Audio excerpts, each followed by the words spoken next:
Now, Myanmar's leader, Aung San Suu Kyi, has been blasted by a group of Nobel Peace Prize winners in a scathing letter criticizing her treatment of Rohingya minority Muslims. The group of 11 Nobel awardees is urging the UN to end the crisis, saying the government crackdown on the population amounts to ethnic cleansing.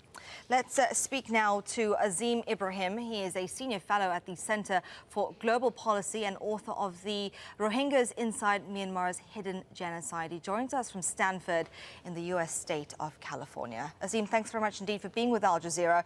So let me first start by asking you, what do you make of this open letter of 23 activists, including the likes of Desmond Tutu and Malala Yousafzai? This is an unprecedented letter. Never have we seen one Nobel laureate being condemned by so many other Nobel laureates. Aung San Suu Kyi now holds this dubious distinction. But we must also be aware, however, this isn't the first time that such a letter has been issued. In May of last year, we had 7 Nobel laureates actually accusing Aung San Suu Kyi of presiding over a genocide.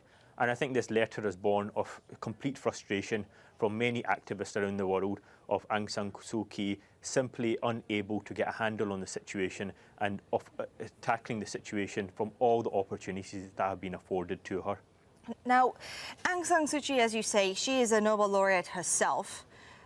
If we were to put things into context, what could be the reasons as to why she hasn't been able to sort of follow through in protecting the Rohingyas, as many people seem to expect her to do so? Well, Aung San Suu Kyi doesn't even acknowledge that the problem exists. On repeated occasions, interviews with the foreign media, whether it's the Washington Post or the BBC, she actually refuses to even use the term Rohingya. She refers to them as either as Muslims in Rakhine or as Bengalis, which is essentially the narrative that's hardened in the public spheres, that these Rohingya are all illegal immigrants from Bangladesh. So the first step is to actually acknowledge the problem exists. And on repeated occasions, she has said that both sides are equally to blame for the problems. And that's the moral equivalent of actually saying both the blacks and the whites were to blame for apartheid South Africa, or both the Nazis and the Jews were to blame for the Holocaust and the Second World War. Azeem, what are the other challenges to resolving the situation here? Well, the problem is the actual laws in Myanmar itself that were passed in 1982, which stripped all the Rohingya of the citizenship. That law has to be reversed. There's a considerable amount of discrimination going on against the Rohingya, which many experts around the globe have called an act of genocide. And the first thing I think Aung San Suu Kyi should do is to allow foreign media and foreign monitors to actually come and assess the situation and report back to the international community as to what the actual situation on the ground actually is. Right. Now, the government of Myanmar has faced increased criticism by the United Nations on its treatment of the Rohingya community. But do you think that's enough, just condemnation from the UN? What more can be done?